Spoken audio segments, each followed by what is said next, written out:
그 작은 악기에서 소리가 더 그렇게 애기를 확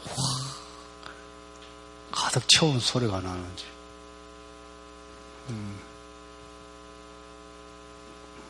그 짧게 한 곡만 들으니까 아쉽네. 사실 이래 다 마스크 끼고 이 예배가 평상 예배와 약간 다른 그 마음도 그런데 방금 그 연주가 그 우리 성도들 마음 그 위로하는 또 평안케 하는 참 그런 놀라운 그 효과를 주네. 고마워요. 네. 오늘 본문은 좀 특별합니다. 요즘 신문지 없잖아요. 주인 종 그런 거 없죠. 근데 그런 종에 대한 내용입니다. 모세 당시 또 얼마 전까지만 해도 종 하면 그냥 사고 파는 그 종의 생사가 주인에게 달려있죠. 이제 신분제가 없으니까 이런 본문은 잘 읽지도 않습니다. 읽어도 그냥 지나가고 생각을 잘 안 해요. 이제 이런 본문은 이제 지금은 신분제 없으니까 종을 직접 적용하기는 힘들고 다만 이 종에 대해 말씀하시는 하나님의 의도를 생각하는 것 그리고 그 의도를 우리에게 적용하는 것 그겁니다. 그 하나님의 의도를 파악하자는 게 오늘 설교입니다. 왜 종에 대해 말씀하실까? 그 종에 대해 말씀하시는데 그 남종과 여종을 구별해서 그 말씀하시고 또 내용을 자세히 보면 원래 종이라는 것은 의무가 더 크죠. 종에게 무슨 권리가 있겠습니까? 그런데 본문은 종의 의무에 대해서는 말하지 않고 종의 권리에 대해서 말씀하고 반면에 종을 소유한 주인들에 대해서는 권리가 아니라 의무를 말씀하고 있습니다. 아주 특이한 거예요. 노예제도는 사라졌지만 이런 말씀을 하시는 하나님의 그 의도는 지금 우리에게도 의미가 있다. 저는 그렇게 생각해서 이 본문을 설교해요. 누군가 의도를 파악하고 이해하려면 사실 잘 듣고요. 받아들여야 되죠. 이 시간에 하나님의 의도, 무슨 의도인가 알자 하는 마음으로 잘 들어주시길 바랍니다. 먼저 남종의 경우를 보면 남종이든 여종이든 같은 동족 히브리 종이면 그 종을 부를 수 있는 기한이 6년으로 제한됩니다. 7년째는 그 종을 무조건 놓아줘야 합니다. 몸값을 치르지 않고 그냥 나갈 수 있다. 근데 이 종이 될 때 혼자 들어왔으면 혼자 나가면 되고 아내와 들어왔으면 아내와 나가면 되고 또 자식과 같이 들어왔으면 자식과 같이 나가면 돼요. 값을 치르지 않고. 다만 들어왔는데 주인의 여종과 결혼해서 아이를 낳았으면 이제 그러면 좀 달라요. 혼자 나가야 돼. 그 아내와 아이들은 놔두고. 근데 이 종이 나는 주인도 좋고 내 아내와 아이들을 사랑해서 내가 나가지 않을 겁니다. 그냥 주인의 종이 되고 싶습니다 하면 이 옛날 문은 다 지금도 그렇지만 나무로 되어 있죠. 저 문 기둥에 귀를 이래 깃밥을 대고 송곳으로 이렇게 빵 치면 구멍이 나죠. 그 귀에 구멍을 내 이제 나는 이 집의 영원한 종이다. 그렇게 해서 이제 영원히 종으로 사는 거예요. 이게 하나 이제 주인의 권리 보장하는 이제 뭐 거의 유일한 그런 말씀입니다. 지금은 이제 귓구멍 그냥 귓구멍이 아니고 그리고 뭐 여기도 뚫고 위에도 뚫대요. 요즘은 뭐 남자도 뚫고 여자도 뚫는데 이걸 뭐 이런 구절을 두고 야 네가 누구 종이가 뭐 이런 말 할 거 없고요. 이제 문화가 이제 바뀌었고요. 근데 그 당시에는 이래 귀에 구멍을 뚫어 노예라 표시하는 거 이거 흔했습니다. 그 당시 그 팔레스타인 그리고 중동 전체 지역에 흔했습니다.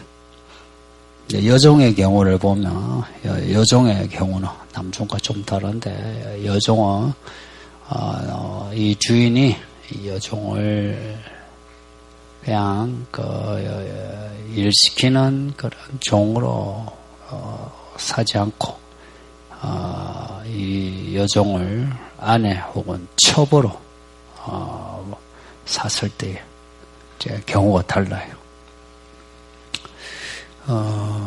그렇게 아내처럼 혹은 첩으로 데리고 살려고 샀으면 그렇게 해야 돼요. 같이 동침해야 되고 또 의식주 잘해줘야 되고 애도 낳고 키워야 하고 이제 그렇게 살다가 딴 여자 이제 만나 또 딴 여자 아내로 맞이했다 하면 그러면 앞에 그 산 여종은 이제 찬밥 신세되겠죠. 하나님은 그러지 말라. 그 여종 그 아내로 맞이했으며 의식주 여기는 먹고 입고 만이 아니라 동침하는 것도 여전히 하라. 근데 그걸 하지 않으면 그 여종은 값을 치르지 않고 바로 자유할 수 있는 권리를 줘요. 주인이 의무를 다하지 않았다. 말 주인이 뭐 변심을 해서 뭐 여종 마음에 안 든다 뭐 하면은 이제 그거는 이제 사기친 거예요. 그리고 여종이든 남종이든 외국인에게 팔지 못합니다. 외국인에게 판다는 거는 그 자기 동족을 말하자면 외국인에 판다는 거는 동족은 보호할 수 있는 조치가 있는데 외국인에게 그게 없죠. 그래서 동족을 보호하려고 외국인에겐 팔지 못하게 합니다. 만일 외국인에게 팔려간 종이 있다면 레위기 25장을 보면 그 친족이 혹은 그 연면을 가진 사람이라도 돈을 치러서 외국인에게 돈을 줘서 그 동족을 꺼내오라 이제 그렇게 말씀해요. 그리고 이 여종을 자기 아내가 아니고 얘는 내 아들의 아내가 되었으면 좋겠다. 며느리가 되었으면 좋겠다. 이제 해서 며느리로 삼으면, 그 며느리, 여종 종 출시지만 친딸처럼 해줘야 합니다. 친딸처럼 하지 않으면,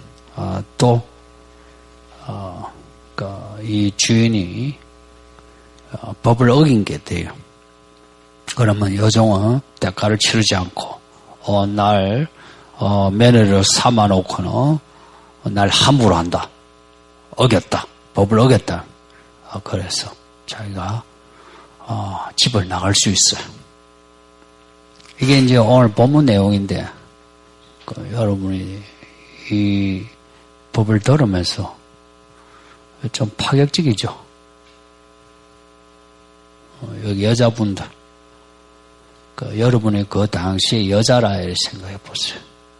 파격적이야. 그리고 여자들, 남자들, 남자 종이라도 이런 종에게 그 권리를 주셨다 하는 거. 이 율법이 3,500년 전인데, 3,500년 전에 이런 종의 권리를 법으로 만드셨다는 건 정말 파격적입니다. 그 비슷한 시기에 3,800년 비슷한 시기죠. 그때 바벨론에 하무라비 법이 있는데 그 하무라비 법전에 법률이 세세한 게 많습니다. 그게 또 종에 대한 법이 몇 개가 있는데 그 내용은 주인의 권리를 보호하는 내용입니다. 종에 그 종된 표시를 두고 없앴다.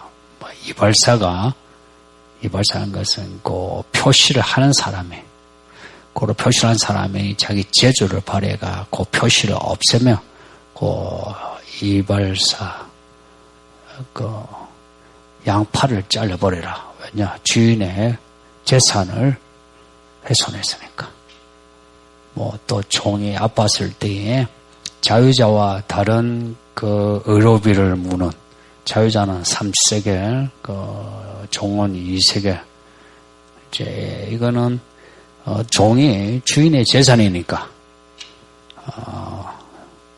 종의 그 의료비를 싸게 해서 주인의 그 돈을 부담을 덜어주는.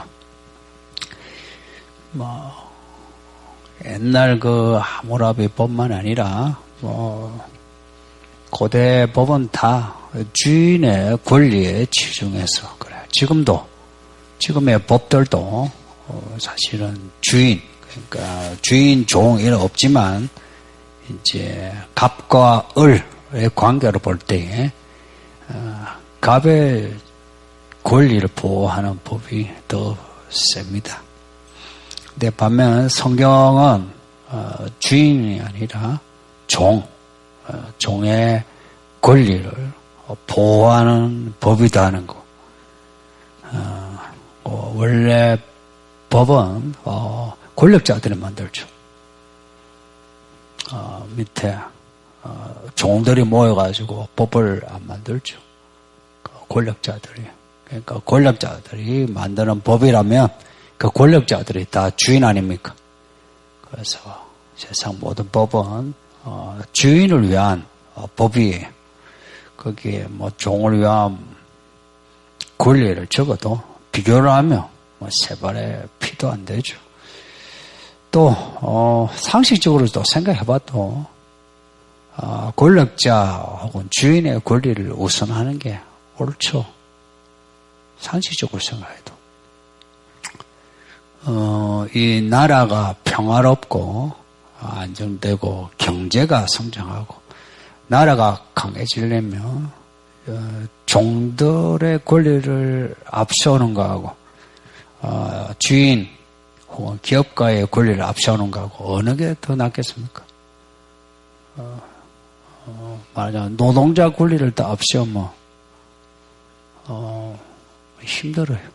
그러니까 종보다 주인, 기업가 권리를 앞세우는 게 나라 발전에 훨씬 좋죠.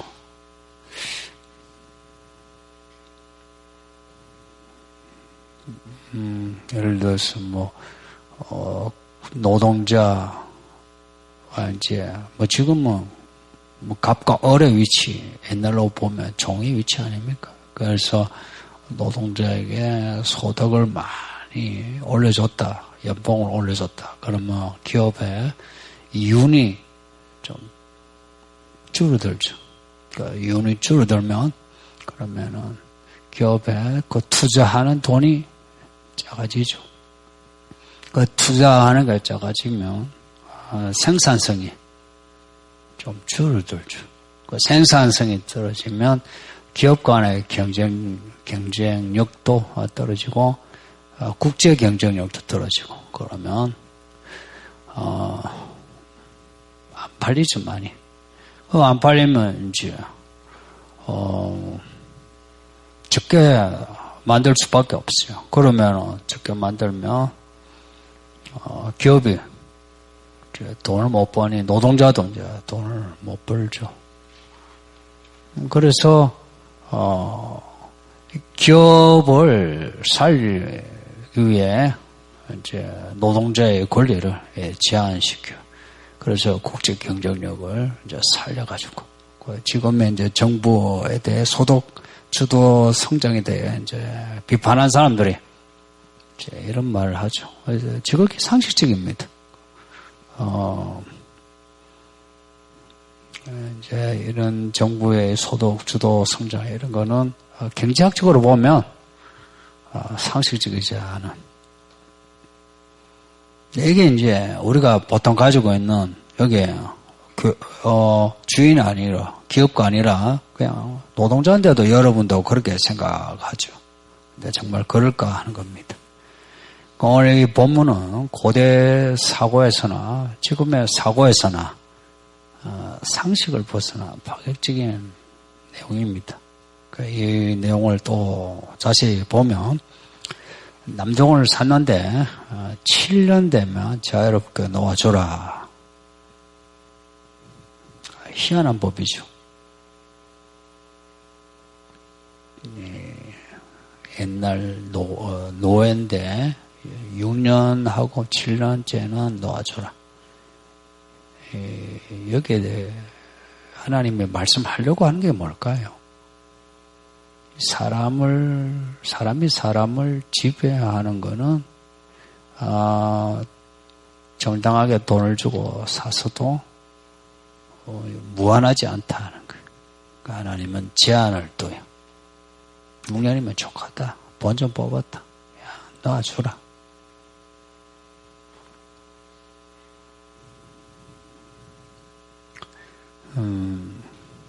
사람이 사람을 지배하는 것에 대해서 하나님이 제한을 두셨다는 거. 그리고 7년째 되면 종은 자기 몸값을 안 치르고 바로 7년째 되면 자유자가 될 수 있다. 그리고 여종의 경우 생각해봐요. 주인이 여자아이를 샀어요. 해서 네 이제 내 아내가 되어라, 내 첩이 되어라 이래 했어요. 그런데 마음에 안 들어가지고 내쳐요. 이걸 두고 주인이 여종을 속였다고 해요. 주인하고 종의 관계, 법적 책임을 물을 때 주인이 종을 속였다 해서 속였다고 하는 법적 책임을 묻는 사회가 있습니까? 여러분의 직장에서도 같은 사무실에 오너가 아닌 직장 상사라도 상사가 약속을 해놓고 어기는 거 가지고 밑에 부하가 과장님 약속을 어겼어요. 제가 고발하겠습니다. 그럽니까?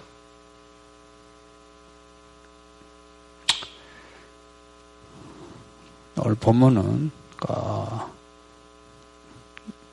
이 법적인 권리를 준 거예요. 주인이 기만한 것에 대해서 법적 책임을 물어요.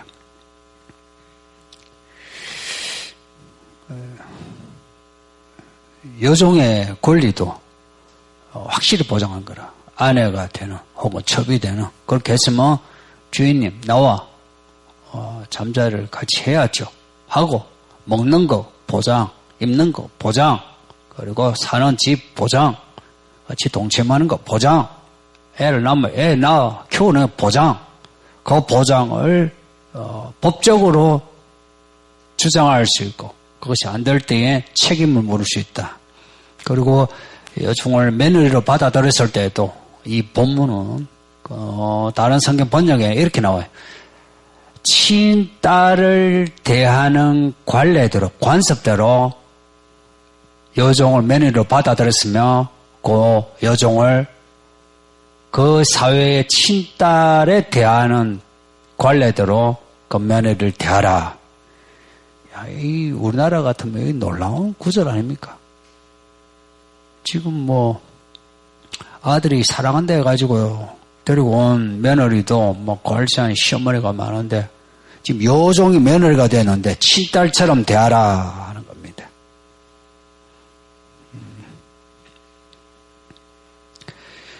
이 본문은 주인의 권리보다는 의무를 강조하고 또 종에게는 의무보다는 권리를 강조하는 만약 이 법을 오늘 이 한국 사회에 그대로 적용해서 이런 법을 만들고 시행세칙을 만들고 하면 어떻게 되겠습니까?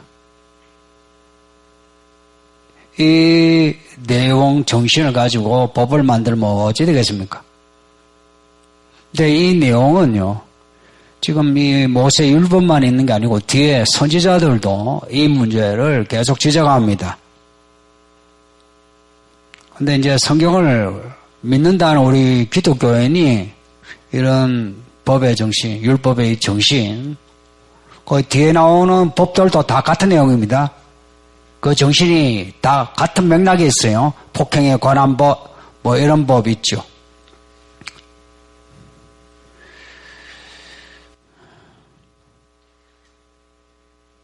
사람들에게 이 종에 대한, 주인에 대한 법을, 야, 너희들이 한 만들어 봐라 했으면 오늘 같은 이런 본문의 법은 안 나올 거예요. 그죠? 근데 이게 하나님이 만드신 거라. 하나님이 만드셨으니까 이런 법이 나온 거예요. 그러면 이제 이런 법을 만들었다 합시다. 이스라엘은 하나님 주셨으니까 근데 지금 우리에게 이런 법을 우리에게 주셨다 하면 정말 그러면은 이 법에 있는 이 정신, 이 내용이 지금 현대에도 법률화되고 시행세칙으로 나오면 정말 적용하기 힘드냐 하는 겁니다. 정말 그렇게 하면은 나라 경제가 엉망이고 사회 질서가 혼란스럽겠느냐라고 물어야 돼. 물으면 이제 대부분은 아이고 사회가 혼란스럽지라고 대답을 하게 돼요. 그럼 정말 그렇냐 할 때에 성경은 그렇지 않다라고 지금 말씀하고 있는 거예요. 하나님만 경외하면 그렇게 될 수 있는데 너희들이 하나님을 경외하는 게 아니고 너희 마음대로 가지고 있으니까 가진 걸로 휘두르고 하니까 이걸 너희들이 실행 못하는 거지. 너희가 나만 믿으면 할 수 있다 이야기입니다. 성경에 있는 모든 법은 아무리 파격적이라도 나만 잘 믿으면 할 수 있는 법이다 하는 것을 강조하고 있는 거예요.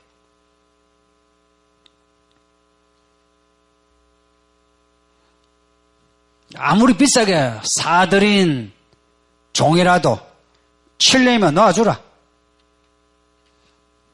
여기에 담겨진 생각이 깊어요. 노예 해방이 뭐 근대에 들어와야 해방이 되는데 7년째 놔주라 이 말씀에는 노예 해방의 정신이 있는 거 아닙니까? 그 당시 사회의 그 분위기를 감안해서 노예제를 하나님도 허락을 하지만 하나님의 마음은 사람이 사람을 지배하면 안 된다는 것을 말씀하는 거예요. 그걸 이제 근대에 들어와가지고 이걸 깨우치고 한 거죠. 영국에서 노예 해방, 미국에 또 노예해방, 그 사람들, 그 바탕에 뭐가 있냐면 성경이 있어요.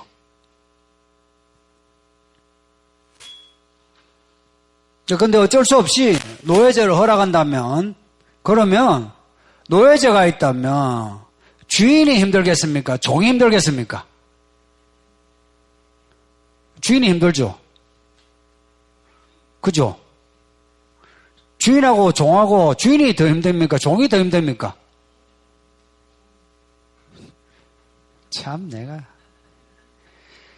건물주하기 되게 힘들죠. 예전에 건물주가 전세를 올리면서 투덜투덜 하면서 건물주 하기 힘들다고. 건물주가 힘듭니까? 새들 사는 게 힘듭니까? 건물주가 힘들죠. 얼마나 신경 써입니까? 새들마들 꼬박꼬박 돈만 내면 되지.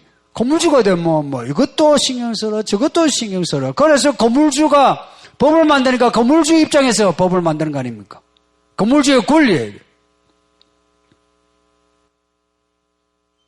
근데 성경은 건물주가 아니라 임차인의, 그리고 주인 아니라 종의 권리를 더 강조하고 주인과 건물주에 대해서 의무를 강조한다는 겁니다. 여기에 하나님이 제시하시는 하나님이 정의가 뭔가가 나타나요. 정의는 몫입니다. 올바르게 분배하는 게 정의의 개념이에요. 그 올바름이 뭐냐가 시대마다 사람마다 다르다 이야기입니다. 다른데 우리가 예수를 믿으니까 하나님의 정의를 배워야 되는 거죠. 우리가 가지고 있는 정의의 개념은 개똥철학입니다. 하나님을 믿으면 하나님의 정의를 배우는 거지. 그런데 이 시대 저 시대 상황을 이야기하면서 옛날 3,500년 전인데도 이런 법을 만드신 하나님의 그 의도를 파악해야죠. 그러면 이제 이 시대가 좋은 시대가 되었으면 그 하나님의 정신을 이제는 만방에 퍼뜨려야 되지 않습니까?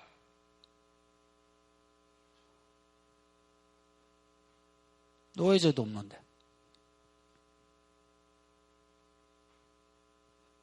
하나님의 정의는 이래요. 몫을 나눠주는데 똑같이 n분의 1로 나눠주는 게 아니다 하는 겁니다. 약자에게 가난한 자에게 더 얹어주는 거예요. 있는 자는 됐다. 그래요. 너는 가만히 있어도 너는 권리 주장 안 해도 너는 편하게 살잖아. 근데 저쪽은 없으면 안 돼. 그쪽을 더 신경 써주고 더 주는 겁니다. 사회적 약자란 말이 옛날에는 없었어요. 요즘 나온 말이지.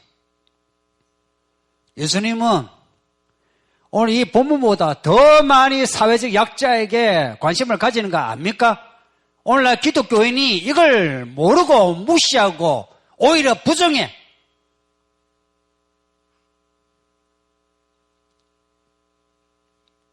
예수님이 하신 말씀이 지극히 작은 자에게 한 것이 나에게 한 것이다. 지극히 작은 자가 누굽니까? 직장에 지극히 작은 자가 있고 가정에 지극히 작은 자가 있고 어디 있으나 다 지극히 작은 자가 있지 않습니까?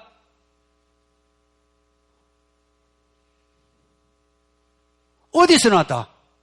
부자들이 모여도 부자들 가운데도 지극히 작은 자가 있어요. 변호사가 모여도 변호사 가운데 돈 못 버는 변호사 지극히 작은 자가 있어요. 어디 있으나 지극히 작은 자가 있어요. 거지들 사회에 또 노숙자들 간에도 지극히 작은 자가 있는 거 아닙니까?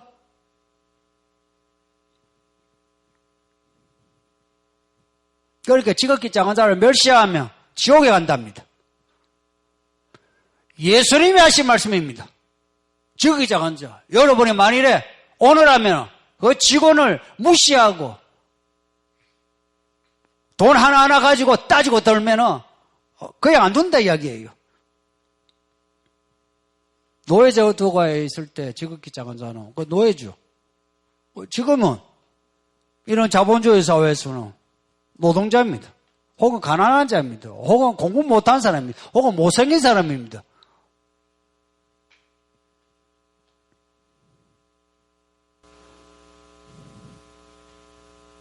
바울이 에베소 교회 보낸 편지 에베소서에서 주인과 종에 대해서 이야기한 게 있는데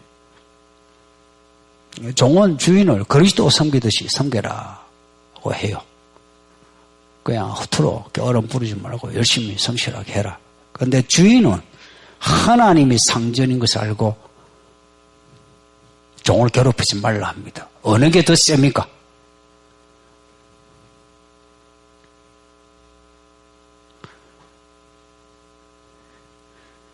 선지자들이 세상의 악을 지적할 때도 있죠. 그 윗사람을 이야기해요, 자꾸.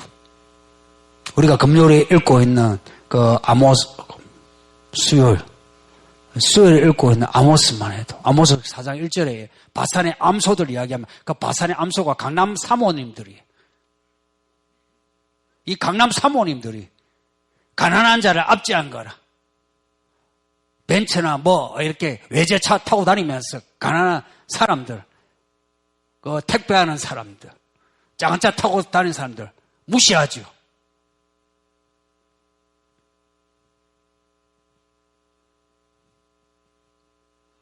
그 바산의 암소들 보고 가난한 자를 너희가 압제했다, 너희가 힘없는 자를 학대했다 그럽니다. 솔직히 말해서 주인 보고 바산의 암소들 보고 너희가 가난한 자를 압제했다 그러면은 그 바산의 암소가 예 압제했다 그러겠습니까? 이럴 겁니다. 내가 언제요? 내가 할 거 했지. 이 강남의 사모들이 언제 가난한 자를 압제했어요? 힘없는 자를 언제 압제했어? 강남 아줌마들 대답해 보세요. 압제했습니까? 모르는 거라. 내가 압제했는지도 모르는 거라. 학대했는지도 모르는 거라.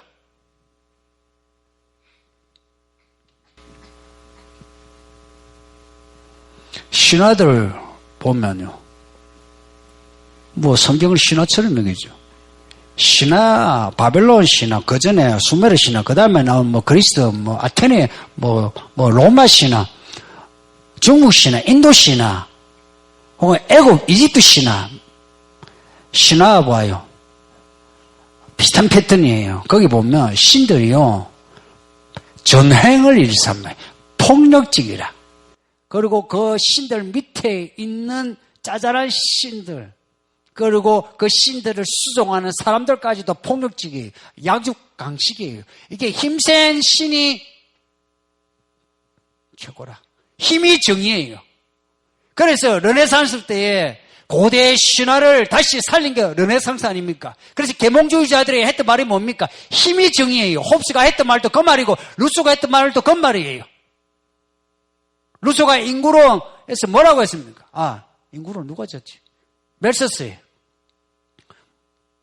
계몽주의자들도 그런 생각이고 고전경제학자 멜서스 아시죠? 멜서스가 인구론에서 뭐라고 했냐? 가난한 자들 때문에 세상이 망하게 되었다. 어디서 많이 들어본 것 같지 않습니까? 신랑이 없는데 이 가난한 이것들 때문에 부자들이 먹을 게 없대요. 세된 사람 때문에 건물주가 힘들어 죽겠대요. 힘들게 하지 마세요, 건물주를. 그냥 덩이 나가면 덩을 자기가 고치세요. 건물주 부르지 마세요. 건물주 힘들어 죽어요. 웬만하면 고쳐 쓰세요. 주인에게 말하지 마세요. 건물주가 얼마나 힘들겠어요. 빌딩이 한 채만 몰라 10채가 되면 더 힘들어요. 사랑하는 마음으로 집을 고쳐 쓰세요. 멜서스가 그 말한 거예요. 그래서 이 가난한 자들을 어떻게 할까? 초래해야죠. 그래서 가난한 자를 어떻게 하면 없애나? 전염병이 돌면 없애야지겠지. 전염병. 주거환경. 그 기생충처럼 반지하에 집어넣어 놓으면 어떻습니까? 오래 살겠습니까? 매일 하다가 꼬랑꼬랑 하다가 죽겠죠. 그렇게 하자. 그렇게 해서 살 사람은 살고 죽을 사람은 죽자. 이게 누구의 뜻이라? 하나님의 뜻이란 겁니다. 멜서스가 누구를 불러들였냐? 신의 뜻이. 하나님이 그걸 원하신다는 거라.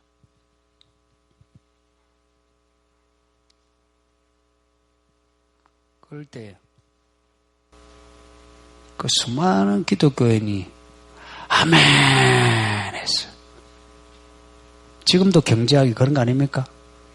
그때 그 고전 경제학이나 지금의 경제학이나 지금의 우리나라 신자유주의 그 경제화 그런 거 아닙니까?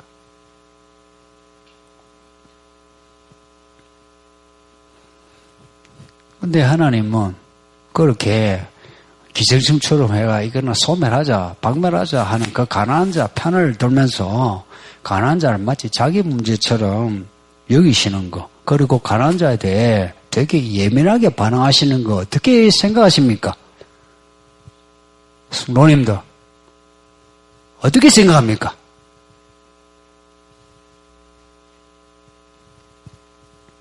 마치 하나님 자신이 종이 된 것처럼 지극히 작은 자에게 한 것이 나에게 한 것이다 그래요. 그냥 작은 자가 아니고 가장 작은 자에게 한 것이 나에게 한 것이다 한 거예요. 지는 골프 치고 놀러 다니면서 직원들 월급은 보너스는 깎으면서 고통을 같이 감수하자 그래요. 그렇게 작은 자 그렇게 덩쳐먹는 거 내게 한 것이다 그래요. 그리고 고아와 과부에게 옛날에는 못 살면 못 산 사람의 대명사가 뭡니까? 고아와 과부예요. 지금은 말단 직원이죠. 혹은 알바생이죠. 하나님이 누구신데 그러면 이런 알바생에 관심을 가지고 말단 직원에게 관심을 가지고 고아와 과부에 관심을 가지고 그러면 하나님이 고아와 과부시고 하나님이 가난하시고 하나님이 힘이 없어가 나도 힘이 없으니까 그래 너는 내 편이다. 저거 있는 것들은 저거 내 편이 아니다. 그러십니까? 하나님이 없으십니까? 돈이 없습니까? 하나님이 능력이 없습니까? 하나님이 명예가 없습니까? 하나님이 뭐가 없습니까? 하나님은 다 가지고 계십니다. 권력자시고 자본가시고 여러분보다 100배 잘 삽니다. 100배 잘 살아요. 건물도 천지백갈입니다. 돌덩어리 하나 가지고 건물을 지으시는 하나님이십니다. 얼마나 골치 아프겠습니까?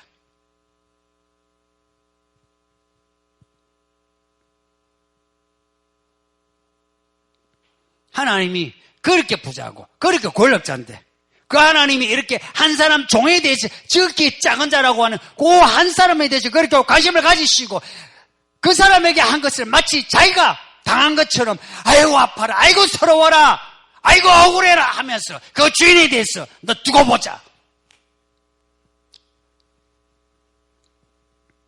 왜 그렇게 원하실까? 이상하지 않습니까? 여기에 약간 좀 출세했다 생각하는 분 이해됩니까?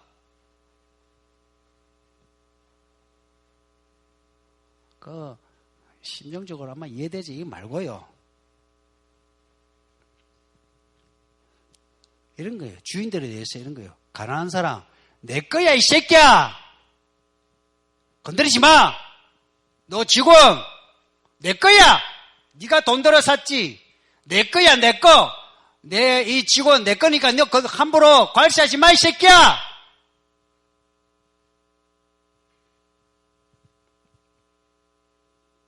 그런 겁니다. 그러면 이 종들이 아이고 난 하나님을 잘 믿어요. 하나님 날 도와주세요 하고 믿음이 좋은 그 종들이냐? 그건 상관없어요. 이 종이라면 불교인이든 뭐 신천지이든 아무 상관없어요. 그냥 종, 그냥 가난한 사람 하면 하나님은 그 사람에 대해서 그냥 불쌍히시고 그 사람을 보호하시고 그 사람의 그 억울함을 들어주시는 하나님이신 겁니다. 생각해 보세요. 누가 종의 편을 들어주고 누가 직원의 편 들어줍니까? 직원끼리도 직원 편을 안 들어주죠. 서로 수군대고 모함하고 그러지 않습니까? 여기 직원이 직원 편 들어주는 거 봤습니까? 본 사람 있어요? 직원이 누구 편 들어줍니까? 주인 편 들어주고 사장 편 들어주지. 직원이 언제 직원 편을 들어줍니까? 옛날이나 지금이나 어느 정부가 어느 체제가 어느 법률이 그래서 하나님이 가난한 자 편을 들어주는 겁니다. 다 가난한 자 없는 자를 무시하고 밟으니까 집안에서도 무시하고 교회에서도 무시하고 직장에서도 무시하니까 그들의 편을 들어줄 사람이 아무도 없으니까 하나님이 편 들어주는 겁니다. 아십니까? 아이고 저런 가난한 인간 저거 공부도 못하고 아이고 저거는 막 되어줘도 되겠다. 멜서스나 그 고전 경제학자들이나 아니면 계몽주의자들이 다 그런 생각했어요. 그런데 하나님은 그러지 않으시다. 그 마음입니다. 하나님 마음, 그 마음이 뭔지 여러분이 이해 못하면 이해 못하는 거예요. 이거는요, 아무리 설명을 해도 못 받아들이는 사람 못 받아들여요. 교회를 첫날 만날 다녀도 못 알아들어요. 겨우 구제한 거 몇만 원 내놓고 나는 구제했다. 그 지랄이에요. 교회도 몇십만 원, 몇백만 원 내놓고 우리가 구제를 했다. 그래요. 자랑질합니다. 내가 뭘 했는데. 그러면서 집안에서 혹은 교회에서 혹은 직장에서 밑에 사람 갈구고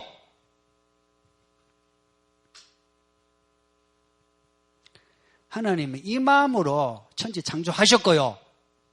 이스라엘을 구원하셨고 이 마음으로 예수를 보내셨고 이 마음으로 우리를 지금 부르셨고 이 마음으로 사람을 대하십니다. 이렇게 사람을 대하시는 하나님의 얼굴을 본 적 있습니까? 이 마음을 가지고 하나님의 얼굴을 본 적이 있느냐고요? 어떤 마음이 있지 아십니까?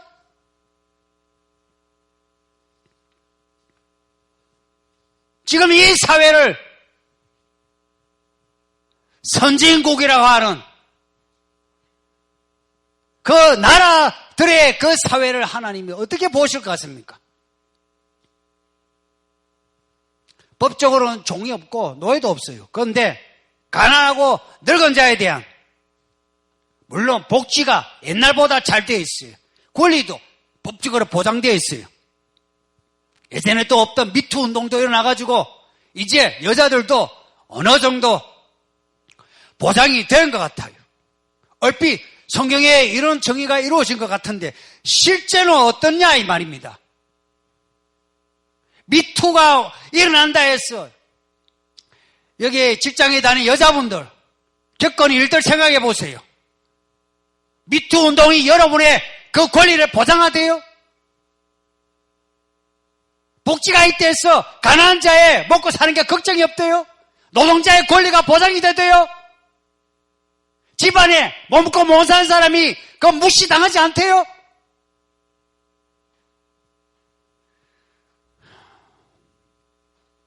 실제는 어떻냐? 이율배반적이에요. 법이나 체제에서는 평범한 것 같은데 오히려 그럴수록 실제 사회 현실에서는 불평등이 더해지는 이런 걸 두고 이율배반적이라는 거예요. 더 불평등이 교묘해져요. 옛날에는 대놓고 불평등 해요. 어쩔 건데? 근데 지금은 겉으로 평등을 내놓지만 그 안에 들어가면은 그 직장과 그 가정, 그 집안, 그 교회만 불평등이에요.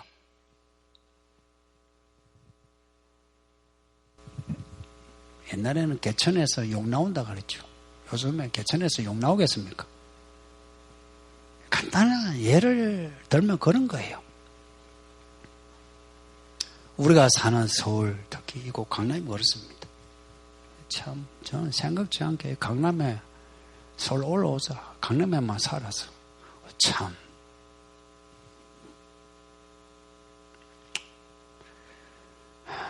좋은 점도 사는데 뭐 좋은 점도 있는데 이런 거 생각하면 참 때로는 자괴감이 생겨요. 내가 여기서 뭐 하노? 오늘 설교는 뭐 결론이 없습니다. 결론이라면 우리 각자가 하나님의 의도를 잘 파악하자. 그리고 성경에 하나님이 이런 법을 주시는데 이런 그 하나님이 의도한 그런 나라 이 모습하고 우리 현실이 얼마나 다른가 확인하자 하는 겁니다. 그러니까 노예제도는 사라졌지만 우리 사회가 얼마나 불이한가. 하나님의 말씀은 다 정의롭고 거기에 대해서 우리가 얼마나 불이한가. 자, 이걸 보자. 우리 사회의 악을 보자.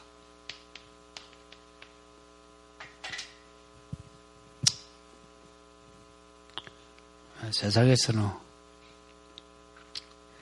우리가 뭐 주인이고 권력자고 뭐 돈도 있고 편안하게 살아도 그렇다 해도 우리의 상전은 하나님이 아니십니까? 그 하나님이 종을 대하는 우리 태도가 어떻던가요? 저는 너무 과분해. 하나님 무섭긴 한데 너무 잘해줘요. 그러니까 무섭긴 한데 되게 편안해요. 근데 그럼 여러분이 직장에 직원을 이제 둔다면, 아니 밑에 부하가 있다면, 그 직원과 부하가 여러분을 어떻게 보는가요? 뭐 무서워야 될 거 무서워야 되죠. 근데 우리가 하나님을 하나님이시다라고 감동하는 것처럼 여러분의 그 부하와 아니면 직장의 직원이 여러분을 그렇게 대하는지, 그렇게 보고 있는지. 만약 우리가 이런 이 종의 법, 여기 있는 정신만이라도 우리가 살려고 한다면 적어도 우리가 이렇게 모이는 이 교회 혹은 가정이라도 하나님 나라가 되지 않겠습니까? 혹은 뭐 우리가 직원이면 몰라. 우리가 사업을 하고 내 가게를 일한다면 내 가게, 내 사업장은 하나님 나라 되어야 되지 않습니까? 요즘 이렇게 확산되고 있는 이 전염병, 이겨낼 수 있는 길이 뭔가? 이게 한 번이 아니고 이제 때가 되면 계속 될 건데. 그리고 이 전염병이 바이러스지만 하나님의 손에 있는 바이러스라고 믿는다면 이 전염병을 이길 수 있는 길이 뭐겠습니까? 저는 그냥 전염병을 피하기 위해서 집안에 털어 박혀가 손 씻고 마스크 끼고 하는 걸로 끝나는 게 아니고 그거 있잖아요. 전공법으로 지금과 앞으로의 이런 문제를 해결할 수 있는 길은 뭐냐? 제가 목사이기 이전에 한 그리스도인으로서 생각하기에 정의를 행하는 겁니다. 하나님의 정의를 행하는 겁니다. 정의 뭐 어렵게 생각하지 마시고 이렇게 나보다 없는 혹은 작은 혹은 약한 것들에 대해 대하는 태도가 어떠냐 이런 거예요. 하나님의 정의는 관계의 문제입니다.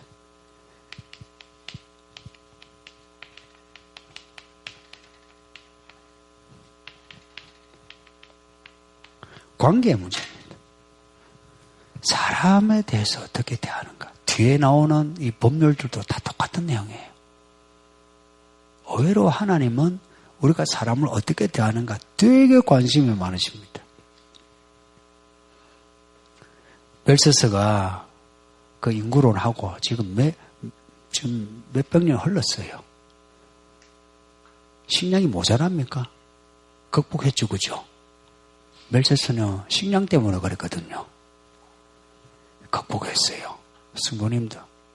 근데 지금도 사람들이 그 멜서스처럼 혹은 경제학자들의 논리처럼 가난한 자들 때문에 나라가 못 산다.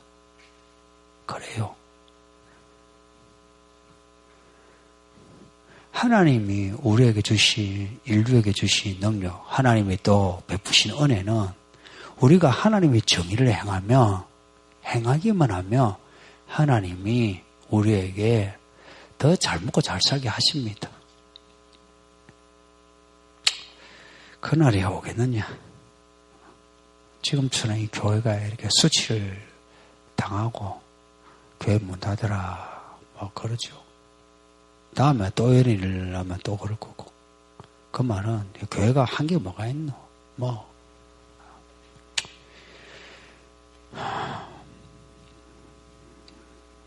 이런 문제 생기면 세상에 교회에 기도를 해달라.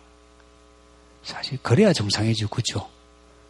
교회가 하도 안 되면 뭐 절이라도 불교 기도해 주세요. 이래야 정상이지, 그죠? 그런데 이런 문제 생기니까 교회 문 닫으라. 이게 문제 나오니까 이게 교회의 무슨 꼴입니까?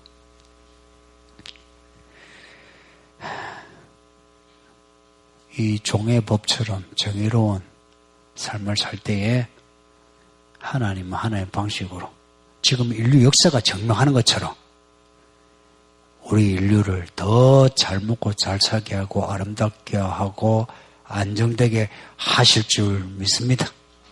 그날이 오겠느냐? 오지 않을지라도 오도록 삽시다. 예, 말씀을 생각하면서 한 1, 2분 기도하겠습니다.